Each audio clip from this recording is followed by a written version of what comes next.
स्वागत है आपका फाइव फिंगर क्लासेस में। फाइव फिंगर क्लासेस की पढ़ा सीरीज जिसका 33वां भाग आज आपके सामने आ रहा है।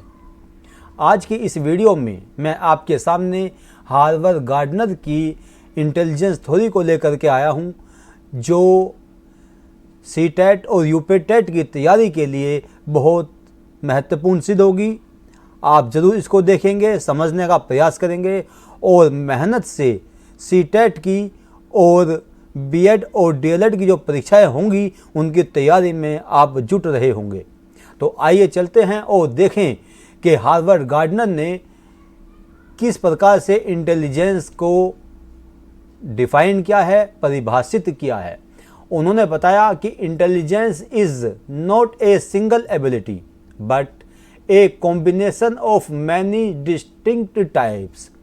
उन्होंने समझाने का प्रयास किया कि हर बच्चे की सीखने की अपनी अलग अलग बुद्धिमत्ता होती है। इसका मतलब यह है कि हर बालक की अलग अलग इंटेलिजेंस होती है, हर बालक के अंदर बुद्धि की अलग अलग क्षमताएं होती हैं। उन्होंने कुल 8 प्रकार की इंटेलिजेंस बताई हैं और बाद में उन्होंने एक और इंटेलिजेंस को अपनी थ्योरी में जोड़ा जिसको एक्सिस्टेंशियल इंटेलिजेंस का नाम दिया। तो आइए चलते हैं एमसीक्यू की तरफ और एक एक प्रश्न को बहुत ध्यान से समझने की कोशिश करते हैं और देखते हैं कि क्वेश्चन किस रूप में आपके सामने आते हैं सीटेट और यूपीटेट की परीक्षाओं में, और किस प्रकार के क्वेश्चन आपसे पूछे जाते हैं और आप उनको किस प्रकार से समझते हैं। तो देखिए, पहला प्रश्न आपके सामने है। इसमें आपसे पूछ रहे हैं कि गार्डनर की बहुबुद्धिमत्ता सिद्धांत किस पर केंद्रित है। तो Gardner's theory of multiple intelligence mainly focus on, किस पर फोकस है। तो यहाँ पे देखिए कि क्योंकि मैंने अभी कुछ देर पहले आप बताया कि गार्डनर ने अपना जो सिद्धांत दिया उस सिद्धांत का नाम है मल्टीपल इंटेलिजेंस। उन्होंने एक बुद्धि की बात नहीं की जिस प्रकार से बिने ने की, उन्होंने 2 बुद्धि की बात नहीं की जिस प्रकार से स्पीयरमैन ने की, उन्होंने बहुत सारी बुद्धि की बात नहीं की जैसे थॉर्नडाइक ने की, उन्होंने 7 बुद्धियों की बात नहीं की जिस प्रकार से थर्स्टन ने की, उन्होंने मल्टीपल इंटेलिजेंस की बात की। और मल्टीपल इंटेलिजेंस का यहाँ पर मतलब है कि गार्डनर ने बताया कि बुद्धिमत्ता विविध या मल्टीपल होती है और हर व्यक्ति में अलग अलग प्रकार की क्षमताएं होती हैं। तो इसका मतलब क्या है कि एक जनरल इंटेलिजेंस बालक के अंदर नहीं होती, यूनिट बेस्ड इंटेलिजेंस नहीं होती और एमक्यू मेजरमेंट इंटेलिजेंस नहीं होती, बल्कि डाइवर्सिटी इन ह्यूमन एबिलिटी, यानी कि अलग प्रकार की जो इंटेलिजेंस होती हैं वो बालक के अंदर पाई जाती हैं और इन्हीं इंटेलिजेंस के माध्यम से बालक अपनी प्रतिभा का प्रदर्शन करता है। आइए देखते हैं अगला प्रश्न कि शब्दों को समझने और प्रभावी रूप से उपयोग करने की क्षमता कहलाती है। क्या कहलाती है कि जहाँ पर बालक शब्दों को समझता है और उसका प्रभावी रूप से उपयोग करना सीख लेता है, उस क्षमता को कहा जाता है लिंग्विस्टिक इंटेलिजेंस या भाषाई बुद्धि। भाषाई बुद्धि का मतलब है कि भाषा बोलने और लेखन में निपुणता, जैसे कवि, लेखक और वक्ता होते हैं जो कि भाषा का प्रयोग इस प्रकार से करते हैं कि लोगों के मन को छू जाती है, उनके दिमाग में बैठ जाती है। भाषा का तारतम्यता और उसकी लय ऐसे लेकर के चलते हैं कि जो सुनने वाला है वह एकाग्रचित्त होकर के उसके बातों को बड़ा ध्यानपूर्वक सुनता है। अगला देखिए, एक विद्यार्थी जो पहेलियां जल्दी हल कर लेता है और तार्किक सोच रखता है, उसमें कौन सी बुद्धिमत्ता होती है। तो ऐसे बालक में जो बुद्धिमत्ता होती है वह है लॉजिकल मैथमेटिकल इंटेलिजेंस। यह तार्किक गणितीय बुद्धिमत्ता का उदाहरण है जिसमें तर्क, ध्यान दीजिएगा, तर्क, पैटर्न और समस्या समाधान की क्षमता होती है। यानी कि ऐसे बालक जो पहेलियों को, पजल्स को, मैथ्स के क्वेश्चंस को जल्दी सोल्व कर लेते हैं और सही ढंग से सोल्व करते हैं। ऐसे बालकों के अंदर गणितीय तार्किक क्षमता पाई जाती है। इस प्रश्न में आपसे पूछ रहे हैं कि a child enjoys drawing, painting and imagining scenes, यानी कि जिन बच्चों के अंदर ये एक क्षमता होती है ड्राइंग करने की, पेंटिंग करने की, इमेजिन करने की, तो उन बालकों के अंदर कौन सी बुद्धिमत्ता पाई जाती है या देखी जाती है। तो इस प्रकार की जो बुद्धिमत्ता होती है उसका नाम है विजुअल स्पेशियल इंटेलिजेंस, जिसमें व्यक्ति कल्पनाशील होते हैं, वह चित्रों, नक्शों और डिज़ाइनों में निपुण होते हैं, यानी कि वह आसानी से नक्शों को बना सकते हैं, चित्रों को बना सकते हैं, अलग अलग पैटर्न को बना सकते हैं, डिज़ाइन को बना लेते हैं, और वो कल्पनाशील होते हैं। यानी कि जैसे आपने देखा होगा कि किसी चीज़ को देख करके एक नई तस्वीर का निर्माण कर देना, ऐसे बालकों के अंदर विजुअल स्पेशियल इंटेलिजेंस की क्षमता पाई जाती है। ये प्रश्न जो आपके सामने आ रहा है इसमें आपसे पूछ रहे हैं कि एक नर्तक जो शरीर की गतिविधियों और तालमेल से सीखता है उसमें कौन सी बुद्धिमत्ता होती है। तो यहाँ पर देखिएगा कि जहाँ एक नर्तक या डांसर जो है वह शरीर की गतिविधियों और उनमें तालमेल करना सीखती है या सीखता है, तो उसमें कौन सी बुद्धिमत्ता होती है, तो उसमें बॉडीली काइनेस्थेटिक इंटेलिजेंस पाई जाती है। इसमें व्यक्ति शरीर के माध्यम से सीखता है और उसको अभिव्यक्त करता है, जैसे कोई प्लेयर या एक्टर या डांसर वह शरीर को इस प्रकार से मूवमेंट देता है कि उसकी जो हाव भाव हैं वो उस मूवमेंट के साथ में सामंजस्य स्थापित करते हैं। तो ऐसे बालकों के अंदर जो इंटेलिजेंस होती है उसको नाम दिया गया है बॉडीली काइनेस्थेटिक इंटेलिजेंस। आगे देखें, अगला प्रश्न आपके सामने है। एक बच्चा जो गीतों और लय के माध्यम से चीजें याद रखता है। गीतों के माध्यम से आपने देखा होगा कि जहां गीत बजते हैं जिनके अंदर लय होती है उनको बच्चे जो हैं बहुत तेजी से याद कर लेते हैं। जैसे गाने होते हैं उनको बहुत तेज़ी से याद कर लेते हैं, जिनमें रिदम होता है ऐसी कविताओं को बहुत जल्दी से सीख लेते हैं। तो ऐसे बच्चों में कौन सी बुद्धिमत्ता या इंटेलिजेंस होती है, तो ऐसे बच्चों में जो इंटेलिजेंस होती है उसका नाम है म्यूज़िकल इंटेलिजेंस। म्यूज़िकल इंटेलिजेंस वाले व्यक्ति लय, स्वर और ध्वनियों के प्रति संवेदनशील होते हैं। अगला प्रश्न आपके सामने है कि एक विद्यार्थी जो दूसरे की भावनाओं को समझ लेता है उसमें कौन सी बुद्धिमत्ता होती है। तो ऐसे व्यक्ति या ऐसे विद्यार्थी जो दूसरे की भावनाओं को समझ लेते हैं, ऐसे बालकों के अंदर इंटरपर्सनल इंटेलिजेंस देखी जाती है। इंटरपर्सनल इंटेलिजेंस का अर्थ है दूसरे की भावनाओं, प्रेरणाओं और व्यवहार को समझने की क्षमता।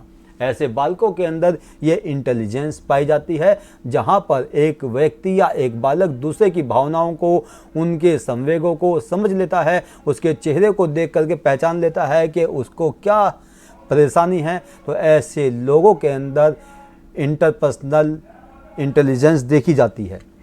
अगला प्रश्न है आपके सामने कि जो बच्चा अपनी भावनाओं और विचारों पर स्वयं सोचता है उसमें कौन सी बुद्धिमत्ता होती है, उसमें कौन सी इंटेलिजेंस होती है।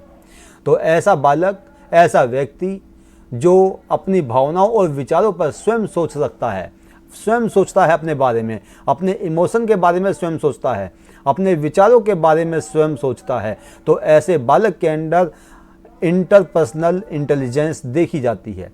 इंट्रापर्सनल इंटेलिजेंस आत्म जागरूकता और आत्मविश्लेषण की क्षमता कहलाती है। इसको हम एक तरह से ऐसे भी कह सकते हैं कि ऐसे बालकों के अंदर होती तो सभी के अंदर है, लेकिन सेल्फ कॉन्सेप्ट की क्षमता जो होती है वो ऐसे बालकों के अंदर ज़्यादा होती है, क्योंकि ऐसे बालक सेल्फ एनालिसिस अधिक करते हैं और उनके अंदर ये विशेष रूप से क्षमता देखी जाती है।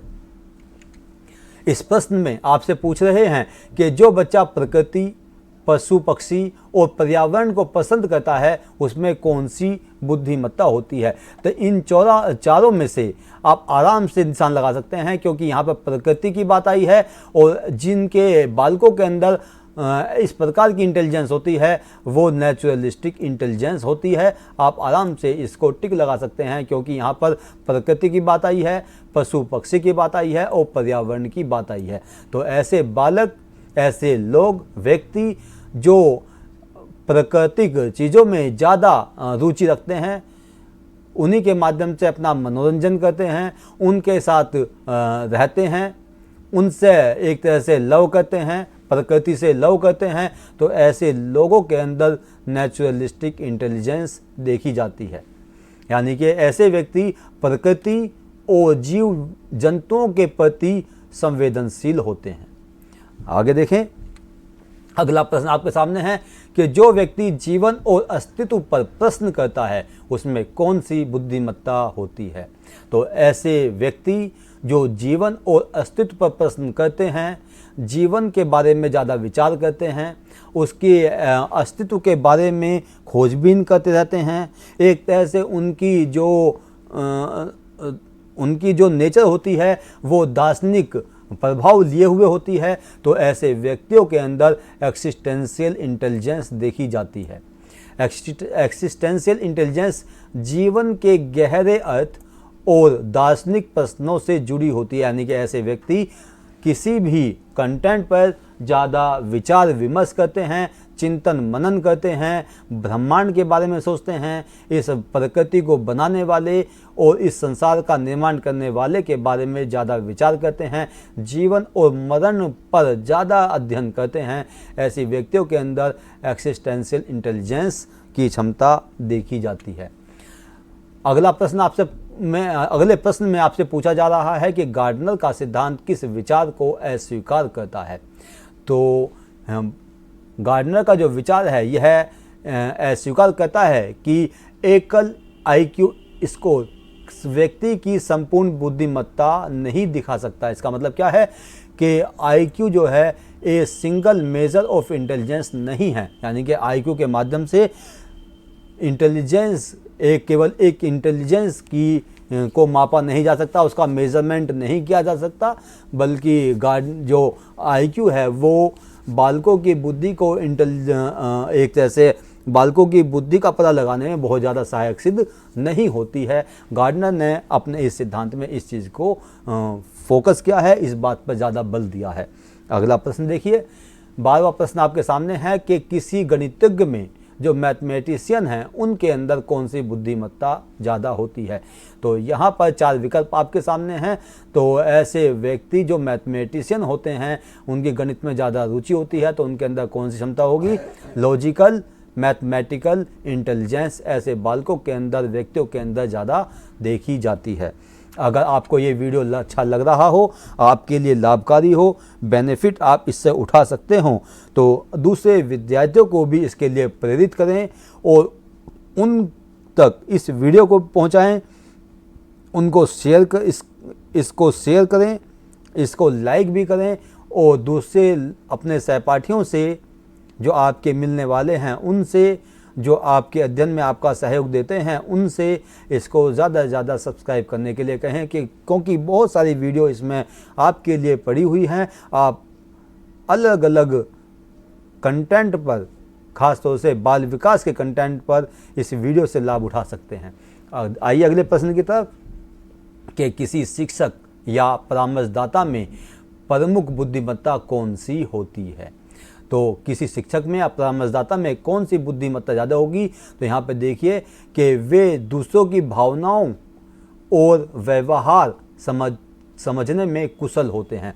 तो ऐसे व्यक्ति जो दूसरे की भावनाओं को, दूसरे के व्यवहारों को, इमोशंस को समझने में कुशल होते हैं, ऐसे व्यक्तियों के अंदर इंटरपर्सनल इंटेलिजेंस देखी जाती है। अगले प्रश्न में आपसे पूछ रहे हैं कि एक वास्तुकार यानी का आर्किटेक्ट कौन सी बुद्धिमत्ता का सबसे अधिक प्रयोग करता है। यानी कि एक वास्तुकार के अंदर कौन सी बौद्धिक क्षमता सबसे अधिक होती है, कौन सी बुद्धिमत्ता सबसे अधिक होती है। तो यहाँ पर आर्किटेक्ट का जो काम है वह है आकार और डिज़ाइन और स्थान की समझ में कुशल होता है, यानी कि उसके अंदर आकार की डिजाइन करने की और स्थान की समझ की कुशलता उसके अंदर होती है। तो ऐसे व्यक्ति के अंदर विजुअल स्पेशियल इंटेलिजेंस देखी जाती है।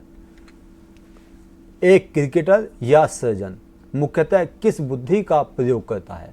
तो एक क्रिकेटर या सर्जन जो है, क्योंकि क्रिकेटर का काम अपने मसल्स के माध्यम से क्रिया करना है, इसी प्रकार डॉक्टर का भी काम व्यक्ति की बॉडी से है। तो यहाँ पर ऐसे व्यक्तियों के अंदर जो इंटेलिजेंस होती है वो बॉडीली काइनेस्थेटिक इंटेलिजेंस होती है, यानी कि इस प्रकार की क्षमता जो है वो एक क्रिकेटर और सर्जन या डॉक्टर के अंदर देखी जाती है। उनका काम शरीर की सटीक गतिविधि और समन्वय पर आधारित होता है। अगले प्रश्न को देखिए कि भावनाओं को नियंत्रित करने और आत्म जागरूकता में कौन सी बुद्धिमत्ता सहायक होती है? तो ऐसे भावनाओं को नियंत्रित करने, यानी कि अपने भावनाओं को नियंत्रित करने और अपने सेल्फ अवेयरनेस, सेल्फ एनालिसिस करने की जिनके अंदर क्षमता होती है, सेल्फ इमोशन मैनेज करने की जिनके अंदर क्षमता होती है, ऐसे लोगों के अंदर इंट्रापर्सनल इंटेलिजेंस देखी जाती है, जैसा कि गार्डनर ने बताया है। आगे देखें, जो विद्यार्थी समूह कार्य और चर्चा का आनंद लेता है उसमें कौन सी बुद्धिमत्ता होती है? अब यहाँ पर जो प्रश्न पूछा जा रहा है आपसे, वो पूछा जा रहा है कि एक जो विद्यार्थी समूह कार्य यानी कि दूसरों के कार्यों में और उनकी चर्चाओं में आनंद लेता है, तो उसके अंदर कौन सी इंटेलिजेंस होती है, कौन सी बुद्धिमत्ता क्षमता होती है? तो यह जुड़ी होती है इंटरपर्सनल इंटेलिजेंस से, जहाँ पर समूह में समन्वय और समझ विकसित करना इंटरपर्सनल इंटेलिजेंस से जुड़ा हुआ होता है। इसकी व्याख्या को आप यहाँ पर देख सकते हैं। अगला प्रश्न है कि एक वन्य जीव फोटोग्राफर, वाइल्ड लाइफ फोटोग्राफर मुख्यतः कौन सी बुद्धिमत्ता का प्रयोग करता है? तो जाहिर सी बात है कि ऐसे व्यक्ति जो नेचर से प्रेम करते हैं, नेचर से अपना जुड़ाव रखते हैं, नेचर से मनोरंजन करते हैं और उसके साथ में ज़्यादा से ज़्यादा वक्त बिताते हैं, पशु पक्षियों से लव करते हैं, तो ऐसे व्यक्तियों के अंदर naturalistic and visual spatial intelligence अधिक देखी जाती है।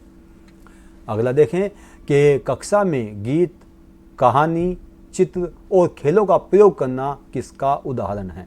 कि बालक जो हैं गीत का, कहानी का, चित्रों का प्रयोग करते हैं, तो ऐसे व्यक्तियों के अंदर कौन सी इंटेलिजेंस देखी जाती है? तो यहाँ पर देखिएगा कि जब शिक्षक जब अलग अलग विधियाँ अपनाता है तो वह हर प्रकार की बुद्धिमत्ता को सक्रिय करता है, यानी कि बच्चों के लिए गीत भी, कहानी भी, चित्र भी, खेलों का प्रयोग भी करता है, यानी कि ऐसे व्यक्ति के अंदर एप्लीकेशन ऑफ मल्टीपल इंटेलिजेंस की क्षमता होती है, यानी कि वह अलग अलग बुद्धियों का प्रयोग करते हुए, यानी कि इंटेलिजेंस क्षमता का प्रयोग करते हुए वह बालकों को नई नई क्रियाओं को सिखाने पर फोकस करता है, चाहे वो गीत हों, कहानियाँ हों, चित्र हों, खेल हों या इसके अलावा अलग प्रकार की और को करिकुलर एक्टिविटीज़ हों। उन सब में बच्चों को जो शिक्षक इन्वॉल्व करता है उसके अंदर मल्टीपल इंटेलिजेंस पाई जाती है। आगे देखिए, यहाँ पर अंतिम प्रश्न और एक चार्ट आपके लिए यहाँ पर दिया गया है कि आप इंटेलिजेंस और उसकी डिस्क्रिप्शन और उसके एग्जाम्पल को समझ सकें कि कौन कौन सी इंटेलिजेंस हैं और वो किस से संबंध रखती हैं और किस किस के अंदर वो इंटेलिजेंस होती है, यहाँ पर देख सकते हैं। इससे पहले कि गार्डनर ने बहुबुद्धिमत्ता सिद्धांत क्यों दिया, उन्होंने क्या देखा कि उन्होंने बुद्धिमत्ता सिद्धांत क्यों दिया, इससे पहले भी बहुत सारे मनोवैज्ञानिक आए जिसका मैंने नाम लिया है, जैसे बिने हैं, स्पीयरमैन हैं, थर्स्टन हैं, थॉर्नडाइक हैं, कैटल हैं, थॉमसन हैं, बहुत सारे मनोवैज्ञानिक आए जिन्होंने अपने अपने सिद्धांत दिए, इंटेलिजेंस को समझाने का प्रयास किया। उससे अलग हटते हुए गार्डनर ने अपना ये सिद्धांत प्रस्तुत किया है। इस सिद्धांत का जो उनका देने का उद्देश्य था वो उद्देश्य यह था कि उन्होंने अपने रिसर्च कार्य में इस चीज़ को समझा कि हर बच्चा किसी न किसी क्षेत्र में विशेष प्रतिभा रखता है, कोई भी बच्चा ऐसा नहीं है जो विशेष प्रतिभा ना रखता हो। तो शिक्षा भी उसी के अनुसार होनी चाहिए। उन्होंने कहा कि एजुकेशन भी दी जाए तो बालक की उसकी प्रतिभा, उसकी जो अंदर जो ये इंटेलिजेंस हैं उसके अनुसार देनी चाहिए, यानी कि जैसी इंटेलिजेंस बालक की उसी प्रकार के कार्य उससे कराए जाएं और उसी प्रकार का व्यवसाय उसको चुनने के लिए प्रोत्साहित किया जाए। तो यहाँ पर linguistic, logical, mathematical, visual, spatial, bodily kinaesthetic, musical, interpersonal, intrapersonal, naturalistic और अंत में जो नवी जोड़ी उन्होंने उसका नाम है एक्सिस्टेंशियल। तो ये 9 प्रकार की इंटेलिजेंस उनके द्वारा बताई गई। तो मुझे उम्मीद है कि आपको ये वीडियो और जो मैंने यहाँ पे एक्सप्लेनेशन दिया वो सारी चीज़ें आपको बहुत अच्छी लगेंगी, पसंद आएंगी। तो इस वीडियो को आप ज़्यादा से ज़्यादा शेयर करें, लाइक करें और सब्सक्राइब करें। धन्यवाद। जय हिंद, जय भारत।